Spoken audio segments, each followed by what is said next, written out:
Hi, everyone, and welcome to another episode of Elevated, coming to you from the Center of Technology and Management Education at Caltech.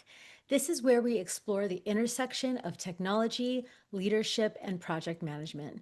I'm your host, Jen Garcia, and I lead AI strategy and partnerships here at Caltech CTME. I also design and teach in our non-technical AI tools programs. And my work focuses on helping professionals navigate the evolving landscape that we're all in, intersecting the technology and project management sides of our work. And I'm thrilled to guide these conversations with leaders like Shruti Dhupia today who are shaping the future of work. Before I dive in, here's a quick note about Caltech CTME.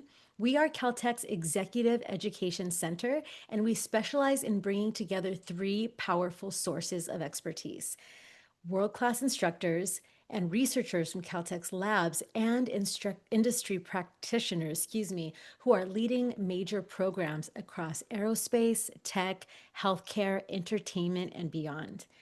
That combination shapes the project management learning experience that we're known for here at Caltech CTME, including our foundational and advanced PM courses, our systems thinking and leadership programs, and all the tools professionals need to excel in today's quickly evolving technical landscapes. Today, we're especially excited about what's coming next. We have a brand new program, AI for Project Managers, premiering live at the end of January 2026. It's designed to help leaders harness generative AI, boost team productivity, and build the new competencies required in AI accelerated workplaces. You could find the registration link inside the episode's details. All right, let's get into today's episode. With more than 2 decades in HR and leadership development, Shruti Dhupia has become a powerful voice for consciousness and intentional leadership. Her journey includes influential roles with global organizations such as Harvard Business Publishing, Infosys, and Right Management. As curator of Lead Like Her, she has guided more than 500 women through meaningful leadership. And she holds a master's degree in HR and has lived across Bangalore, Gurgaon, Kolkata, and Dubai, giving her a rich multicultural perspective. She's currently pursuing her PCC coaching certification and contributes thoughtful writing on women in leadership and personal transformation. I'm so excited to have this conversation with you, Shruti. Welcome to the show. Thank you, Jen. Super excited and looking forward to a conversation today. Thank you for a brilliant introduction. I wouldn't have done it better. Our conversations that we've had leading up to the show have been so enlightening for me. I've taken so many notes. So I'm really excited for our guests, or for our audience rather, to hear from you. And I highly suggest they take out a notepad and a pen because you don't want to miss these really incredible insights that Shruti has. So Shruti, let's start with a introduction. Tell me who you are, and then we're going to dive deep into your origin story after that. Sure. Who am I? So I would say a fun person who believes enjoying life, savoring life. I'm someone who listens to more of my heart and intuition, and have always been led by that. um, Career, life, perspective just have opened up very naturally and organically for me. So I completely believe in that. I came from a large joint family in India. We were 20 members living in the same house. And I grew up there. That taught me a lot about how are you with people and what's living with the community like. Our own family was big. So that's how I've grown up, really blessed with loving family, loving parents, got amazing support in terms of mentors. Of course, life brings all that you have to learn. So, of course, I had my chances around, a fair chance of that as well. Yet, I would say that support, love, and something I've been really proud of. And two things I think in my head are my crutches is one is fitness and second is mental mental alertness, mental fitness, mental work. So I just rely on both of these very, very massively. Rest are all around me, but my two critical crutches in life are mental fitness, how am I thinking, what's my level of awareness, and the second one is what's the level of fitness, how am I feeling in my body, the mind body, and then everything is just an outcome. So Jen, that's more about me as a person. I love that. I love that. Tell us about your current roles and some other roles that you've held in your really great, amazing, amazing career that you've had. Sure. So I've been in the industry for close to 20 years. Started initially in roles of, line HR, but very soon I found my calling in consulting, designing products, building products, doing business development, closing sales. I really found my calling very soon there. And from the fifth, sixth year of my career, I moved to a consulting space. I took a risk to start with a small time consulting firm. The opportunities then soon became bigger and bigger. I worked with a global firm called Right Management. From there, I moved to Infosys Leadership Institute, looked at 300 Infosys leaders across the globe, their developmental journeys. And then I moved to Harvard Business Publishing, part of their corporate learning, and Asia, Middle East, India was a part of my kitty. And my core area was designing powerful solutions and architecture basis the client need. The two things, art of good proposal, listening to client, putting it well. And that's where, Jen, the seed of Lead Like Her also got sown. It was actually a proposal while I was working with Harvard that, hashtag Lead Like Her. That proposal didn't came through. Yet the memory of that proposal, the words, that just stayed in my heart. And I did a lot of leadership development programs back then also. But later it just morphed into a beautiful product called Lead Like Her 4, 5 years later. Wow. And, I'm thinking about that survey you talked about with looking at hundreds of leaders and what you identified. When you were doing that analysis, what are some things that popped up that eventually led to Lead Like Her and what you're doing with that initiative? Okay. So, many people ask me this question, why a program for women leaders also? What's so unique about it? Why being a male, isn't it all relevant for me as well? What is so different about it? Uh, so what my response is, the survey insights always share that the psychological, the physiological, the ecosystem construct of women are different. The way we negotiate is different. The language we use is also a lot customized by the environment we have been brought up. Just for example, growing up in my custom also, how much do you oppose an idea? In front of whom do you oppose an idea? Between a male and a female, there was a distinction. So linguistic patterns were also shaped differently for women. The way women negotiate, as I said, the way women network, we like deeper, more intense network rather than diverse network. Then we don't ask for help very often. So these were very, very number one coming out from that survey, from the multiple people I've spoken to, from my client partners. Even things like how often women take raise hand, they take risks. So these were very, very evident from that source. Secondly, even my own personal life journey, Jen, because I think every story has a backstory, right? And my own growth as a woman leader also really shared that yes, my context is different. Who are the people I look up to? Who are my role models, what is my environment, what is my context, all that really shapes me as a leader. And that's a little different from my male colleagues. I mean, I cannot deny that. So I really thought that this is an important purpose, and that started the Lead Like Her journey. Wow. I love all of that. That's so interesting that you've noticed some of those differences. What would you say that, in those differences, Are there certain obstacles that you've noticed women are more inclined to be kind of held back by and have to overcome in their careers and in the development of their of what their purpose is in their careers? Sure. I think research also backs it, Jen. And number one, the number of people, the broken rung theory, very, very popular. The broken rung research, which says that the number of, let's even project managers, if there are males and females, the number of women leaders, if there are 100 people who reach, okay, if 100 men who reach, there are only 88 women who reach there. So, number one, your first time positioning itself only, the number of women leaders who reach there, the starting point itself is not very, very palpable and equitable, I would say. So that's one.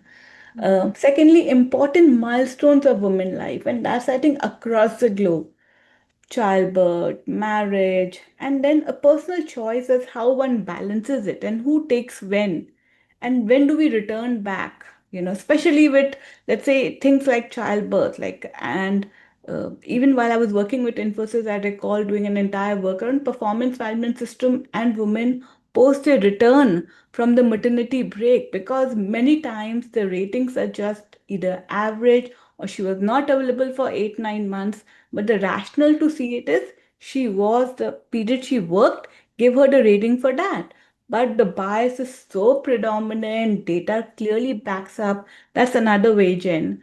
Holding back is also, yeah, balancing multiple things in their kitty. I mean, I also feel so like there's child, there is family, there is partner, there is work, there is fitness. There's so much in the kitty. And then it's more of a the joy of work and the joy of progression also at times comes down, and it's all about, hey, let me get this, let me go there. I mean, another thing that you said, Jen, the intentionality of growth and staying coherent to your purpose, all that also, I think, while it affects both men and women both, I do feel women take a bit more stronger grunt, and they're pulled back a little bit more in those areas as well, because there's so much in their kitty. Hmm. It's so interesting. So tell me, I love what you were telling me when in our conversation about how women can really increase their personal brand and some of the obstacles that they need to overcome when really shaping that identity. Tell me more about that. Georgian. And again, just tying to the context of project managers also, I think your brand is your compass. With your brand, you guide your teams. With your brand, you get the projects. With your brand, you will be influencing stakeholders. So brand is a very evolutionary thing, but it is a core to you. You want it, you don't want it, you are building a brand, full stop. Hmm. You're intentional, not intentional, brand is getting built up. So in a lead like her journey, our first theme that we delve is into discover your essence, your true essence. And we unpeel layers here. We start with knowing your life story. What happened? What were your ups and downs? And what were your core values? Because that is very, very intrinsic to you. So we begin from there. Then we layer it with what are the strengths you have witnessed in your life? Where are the places you shine very, very naturally? And then can you convert that into real tangible skills? Let's say if you think, I'm very strong, I'm very creative as a person, I've heard it. But then what are those specific predominant skills? Is it writing in which you're creative? Is it your presentation? Is it the way you are designing things? Where does your creativity lie? So that's your skill set. So your value, strength, skills. Can you combine all that and then come with 3 to 4 critical words that stand as your brand? That is the first part. Then being intentional about placing your brand. I mean, there's a very popular Bollywood actor called Shah Rukh Khan. Jen, have you heard his name? Shah Rukh Khan, very I've heard popular. that name before. Yeah, he's one of the most romantic, charming actor that many people growing up in my days would have seen. And it's very popular. He says that look, I had a challenging time. I slept in the beaches, in the railway station. Then I first got my break and I then worked up. So he has a story and he tells a story and he has told a story multiple times and people know his story, Jen. Mm, You also have a story. We all have a story. Behind every face, there is a story. So please craft your story and communicate your story. You owe it to you. So identifying those 4, 5 things that you truly stand for and putting it out there. One very common one, Jen, and that lands so well with whomsoever life we have been fortunate to touch is the tiara syndrome. We believe that someone will take a tiara and put it on our forehead. Hey, I spotted you, you're amazing, and I'm giving you this tiara. Do you do good work? Yes, you do good work, but you also have to be findable. You also mm, have to showcase your work. And how do you showcase your work? I always say go back to your authentic way. Okay. For example, if you're a project manager, and you have done some brilliant projects, you know how to manage speed, you know how to manage resource, think about it, write about it. In every quarter meeting that you're doing, showcase some of your success and wins. People don't, you owe it to yourself and everyone, you also owe it to your team, mm. people who have been working. What would you say about to those of us who think, I don't want to brag about myself on LinkedIn or on in other at work. My work should speak for itself. I don't need to promote myself. What advice would you give? Yeah, I mean, I always link it to Tiara syndrome. And there are two spectrums to it, Jen. One is you are bragging and you want to be the center of attention and you just want to grab the attention. That's one end of the spectrum. The Mm, other end is you're completely hiding, you're behind the closet. Even what you've done well, you're not willing to claim. And then there's something midway where you know your worth, you are willing to claim it also, and you put it up in the appropriate forums and in the right way. mm, So that's the important one. You have to shift from the entire mindset that hey, if I talk about it, I'm bragging. Everything is not about bragging. You have an insight, you have an experience, you have a knowledge, and you owe it to say it to yourself. Yeah, if you keep on overdoing and the purpose is just to get attention, and the purpose behind what you're showcasing, that has to be clear. I think that's an important one, and we all face, the resistance to showcase ourselves at times, showcase our work also.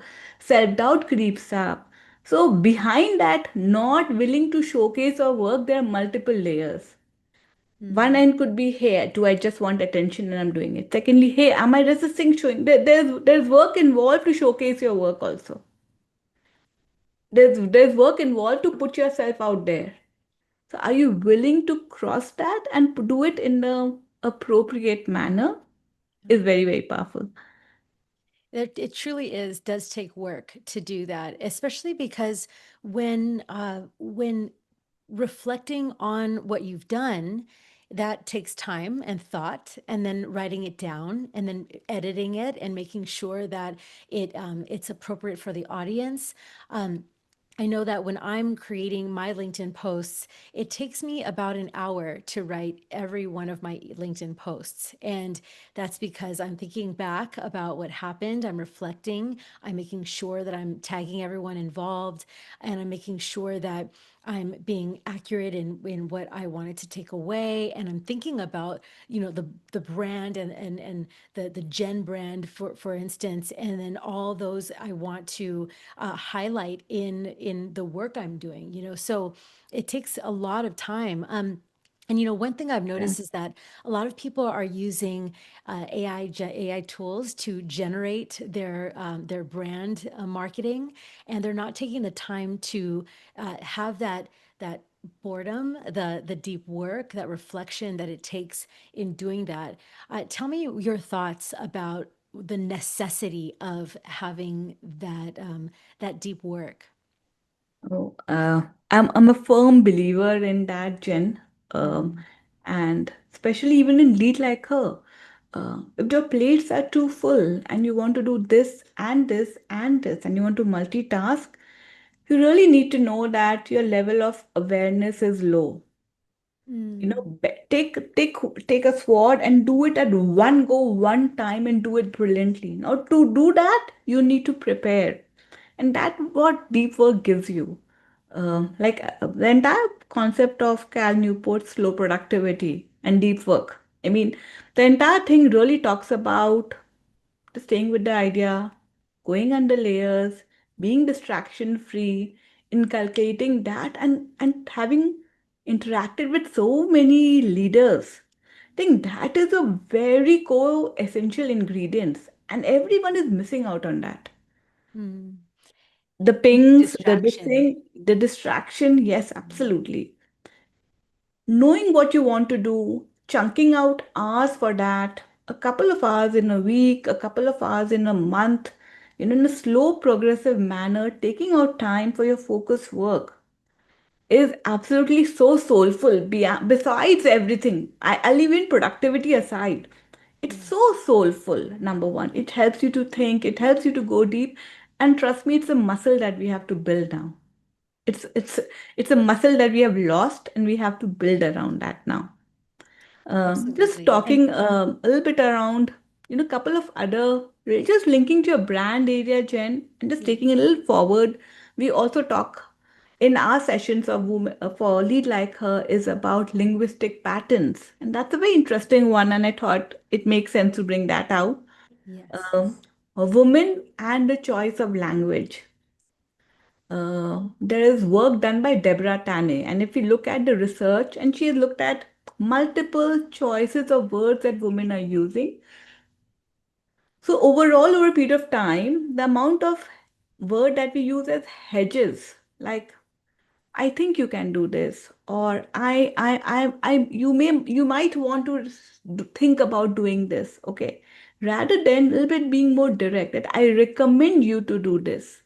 So Mm, as women, we have a tendency, number one, to use a little bit more hedges that we need to be careful about.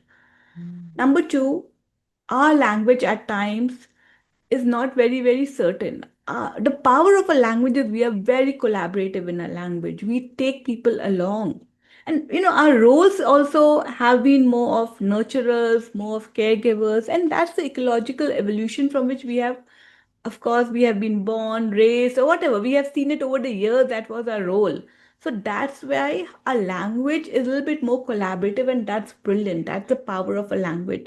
But with that, the tone of certainty, the tone of hey, also clarity and um, yeah, I would say certainty is a very important part that we need to bring in a language.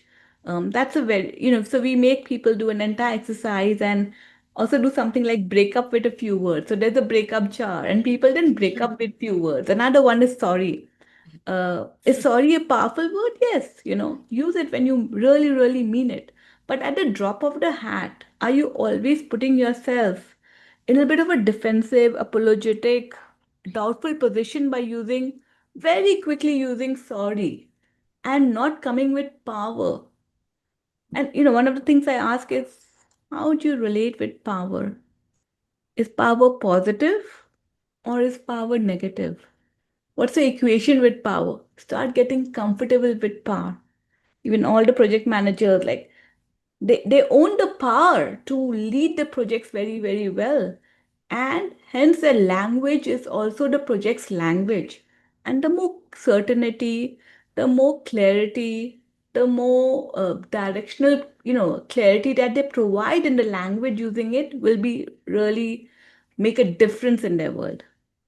absolutely, absolutely. And for us project managers who are often having to guide our stakeholders into into the correct Yes. steps, the correct next steps.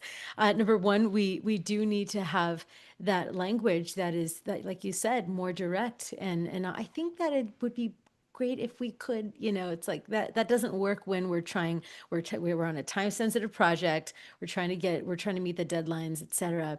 And what you said about the the deep work, the soulful work that we've been moving away from as a society.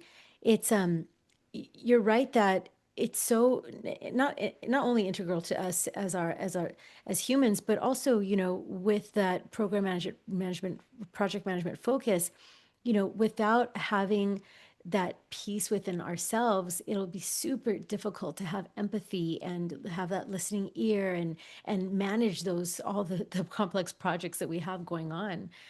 So I love Absolutely. that advice. I love that advice. Um, can you tell me more about, so we've been talking to women, telling women, giving some advice to us. How can men support women leaders? Yeah.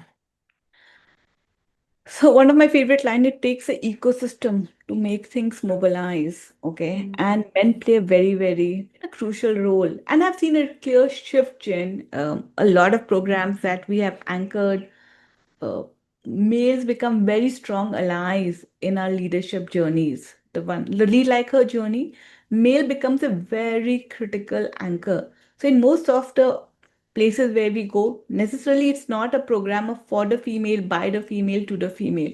We just don't take that route at all. So we also have male facilitators. And just to share the context that how even in a lead like her journey, Jen, it's the feminine and the masculine energy coming together to make the program really successful, sustainable, and make a real time difference. Male allies play a very, very critical role. Number one, by being aware of where they go wrong.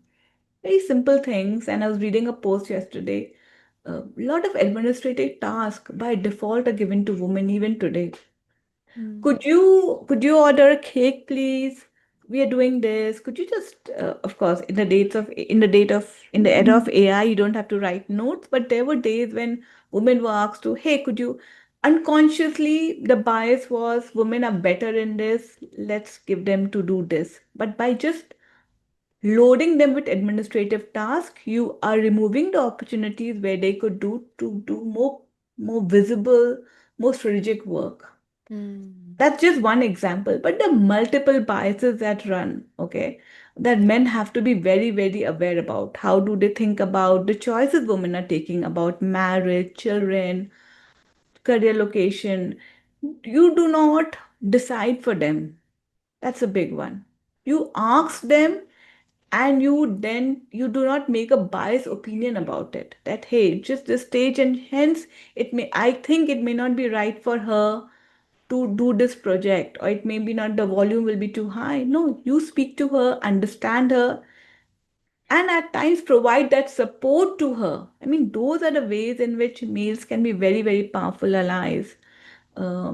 Just helping her spread her wings. At times, I've heard that women do not take risk enough. And I was working on a project with a couple of clients, and when we were doing a need analysis to really understand what the what the program requires, many of them did say that the amount of risk, the amount of raising the hands that female colleagues do, I don't find it so much compared to the male colleagues.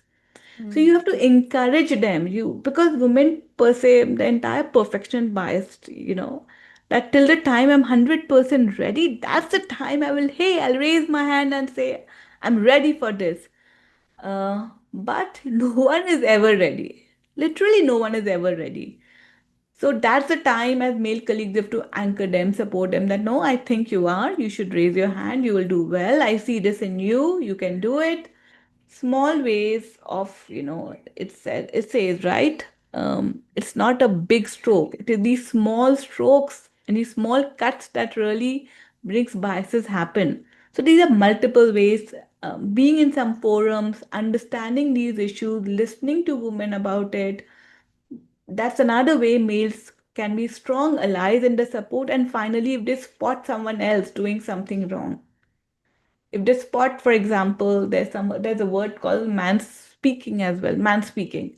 So if a woman is speaking and just cutting her off and taking it ahead, and again, not purposeful but unconsciously at times these things happen, can you stand up and say, like I have been in meetings, Jen, where people have said that, hey, these ladies are not speaking for some time. And one of my colleagues said that, hey, I'm not speaking because your voice has been too loud, and I don't have such a loud voice.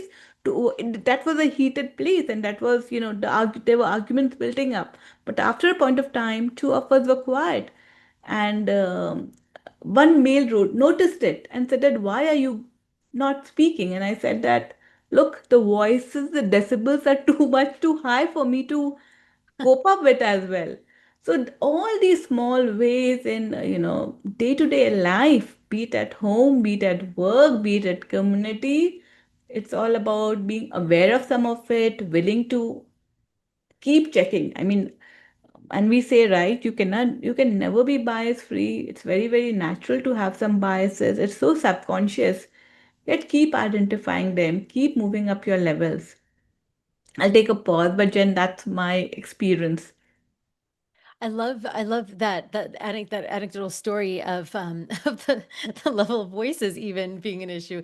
What transformation stories of the ladies that you have mentored and encouraged, um, what transformation stories are stand out to you, and what lessons can we learn from how those women decided to make changes in their approaches? Hmm. The transformation is a long time process, Jen. I would say that I've seen some snippets of shift in the Mm, experiences I've provided. So one thing that we often make them do is we make them work on the core of our lead like her offering is also a business project. So people, women leaders work on a business project, real time challenge. It's a win-win. It's something that organization is invested in. It's a group of women leaders working on it. And the place where I see shift is this is a women leadership program we were doing virtually, and the winning team then went actually to the boardroom. So the journey from just being present in the boardroom and presenting their ideas powerfully and having that confidence to present that idea carefully required a lot of work for them. They mm, had to move to an unfamiliar territory on the project that we're working. Number two, they had to think about how can they pitch that idea in 15-20 minutes. They also had to think about how do they show up as a team. They also had to think about or work around how do they work together over a spread of 4-5 months with different projects, everything going on. How do they come up together? But the confidence, the poise, the way, the entire quality of showing up well, despite all of this, was a brilliant shift that I've seen in women leaders. And they many times come back and say that, hey, just being present, they built a muscle memory there, Jen. They built a mm, muscle memory that number one, I can be in the important rooms and places. Number mm, two, over a period of time, I can learn anything I want. I can pick up anything over I want. Number three, they learned also the power of succinct, clear, good articulation, the power of practicing that and then showing up for that. So those are ways through my journey, Jen. Beside the small shifts of, hey, self-care is important, my own investment in myself is important, my voice matters, the choice of language I use I matter, the way I mm. negotiate I matters. But besides this, the entire muscle memory by doing this really builds up. And I always encourage them, go and do more and more of those. Avail those opportunities so that that's then the natural you, and those are the places then you're just meant to be. I love that. How wonderful. I love all those steps. So tell us what other, beyond what what are some takeaways that you think our listeners should consider when dealing with these complex projects that they are approaching, if they don't feel either fully ready, or if they haven't been, if they haven't had maybe all the buy-in from all the stakeholders, and they're feeling a little not really confident in them, in their ability or themselves or the project at large, what kind of steps should they take to be able to approach a situation like that? Sure, Jen. I'll give a shot to it, and of course, context is very, very important in the place they are, the challenge that they are facing. And I'll talk a little bit, leveraging the research around, women leadership topic that we have. So one is around negotiation. I do think many project managers would be negotiating Mm, between resource, time, stakeholders, what to get done, when to get done. And one tip we often give is when you negotiate as a woman leader, okay, think about the entire community behind you. Think mm, about your pet. Think about that dog, that cat that you have. Think about your partner. Think about the people in your community. Think about your team. Then you will not be okay with taking something which is not up to the mark. mm, You will put your best foot forward to rightly come to a win-win outcome in a negotiation when you're a little bit more communal in your thinking. So that's mm, very, very powerful tip that I always share with women leaders. Think about the community in your mind first. And of course, besides that, what is the best alternative? Go with that preparation. But as a mindset, think about the community. mm. The whole picture, not Influencing, just the yeah, project. yes, yes. Uh, Secondly, there is a lot of power in soft power. I Mm, think soft power is the real power. And by soft power, I mean your emotional intelligence, your ability to network, your ability to sense the room. These are very, very powerful. So, on the next topic, I'll talk a little bit about networking, Jen. yes, Uh, please do. Women by default, and it was a very interesting COVID time study also, Jen, that women have very deep networks. So if they have an inner circle and they go deep in their inner circle. Mm, Men network typically more by outdoor things. Hey, let's go, let's play something, let's do things together. So that's of course, and then people can fall out of the spectrum also. But from a general average study, men network more by doing things together and a little bit more spread in their network. Women typically have a strong inner circle. mm, Now, what do we need to be mindful of? Number one, we need to ensure that a circle is diverse.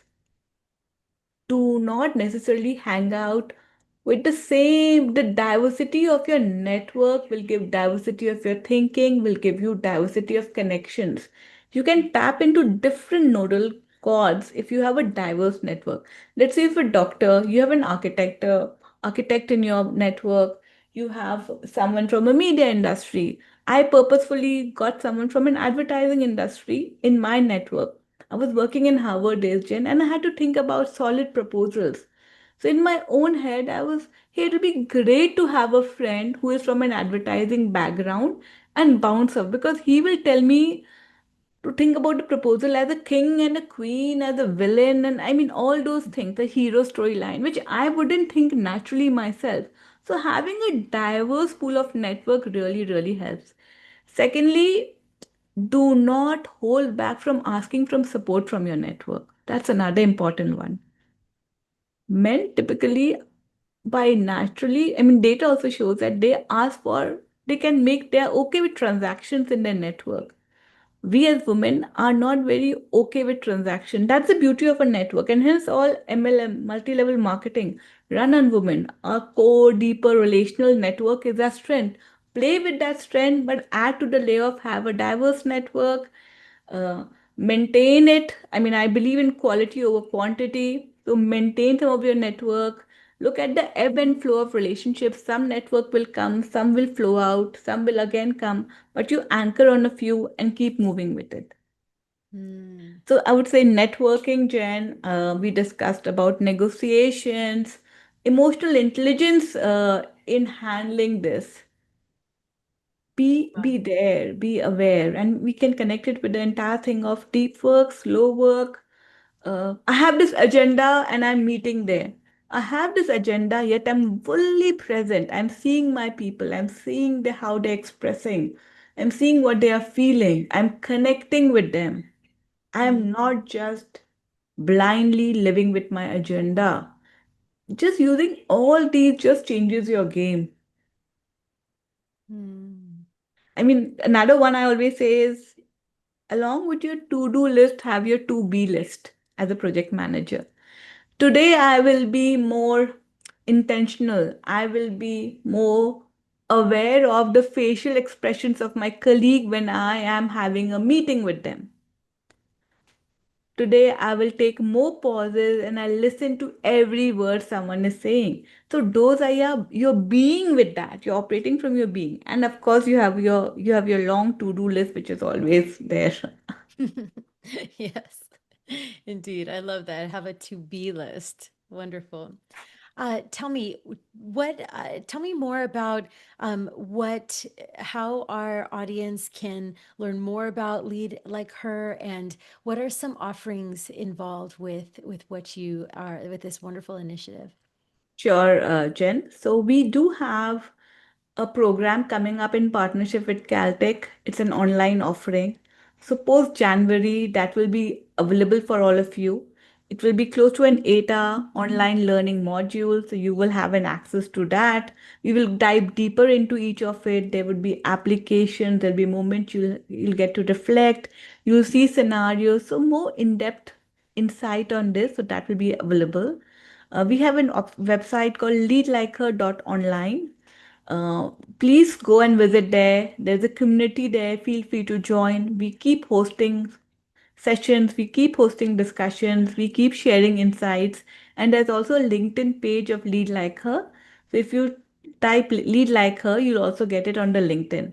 So these are a couple of ways you can be in touch. We look forward to hearing your insights also, because the community makes Lead Like Her really possible. Your stories, your journeys, and if you wish to partner with us in any other way, as listeners around this, maybe as project managers who really want to make a difference in the life of women leaders, share more stories, snippets, they're also invited to reach out to us, and we'll be more than happy to continue the discussion. Fantastic. And is it hashtag Lead Like Her that they should look up on LinkedIn? Yes, that's right, Jen. And I'll just recheck it as you say that. Yeah. Wonderful. Yes, please do. Please do. I want to make Yeah. sure that we have that correct. And we will add that to the bottom of the details for this webcast and on all the platforms that we host this on. So Yeah, it's that's hashtag read like her. That's right. okay, fantastic. Well, Shruti, we are looking forward to that wonderful course that you are developing in partnership with Caltech CTME. That's going to be very insightful for rising leaders and leaders who are already established and want to move to that next level, and dig deeper into insights that they haven't considered about their own leadership, and where they're not allowing themselves to grow, and we're excited about that for sure. Thank you so much. Any Absolutely. My pleasure, Jen. and tell me what last parting thoughts that you have for our audience. Nothing works more than belief. If there are two words I would leave behind is belief in oneself, and secondly is coherence with who you are and what you do. I think that makes all the difference. If even the most challenging projects, just a firm belief that okay, I can take the next step. I can see at least the next step forward. That's important. And there are times also you may decide, choose not to do a few things, may choose to lean a little bit in your career, lean out in your career. Uh, and that comes from coherence. Your story, what you internally want to do, what's in the external world, and that coherence makes a lot of difference, Jen. So the two crutches that I started with, what I believe, uh, your level of mental happiness, your awareness about yourself, Mm, and you're being really respectful and honoring to your body. If these two are synced, then many other things just flow very, very naturally in our life. indeed, this is the truth. It's we need to remember this with all the decisions that we're making, with what we're consuming, both food wise and social media and all the other things as well. And how we're using AI as well, Jen. You started with that. So, yeah, the power of AI and the how to use AI as well. Absolutely. Thank you so much, Shruti. This was lovely. I love talking with you. I'm so excited about all the impact that you're going to continue to have, especially with this new course. And we will be adding those details as soon as the details are published. We'll put them under this conversation so that our listeners could be able to access that and suggest it to others that they think might benefit from it. Thank you so Thank you, much, Shruti. Jen. Such powerful questions, and wishing you all the very, very, very best in your journey as well. Thank you for inviting me. I thoroughly enjoyed the conversation as well. Thank you. So much. Thank Thank you, you. everyone. We'll see you next time. Bye.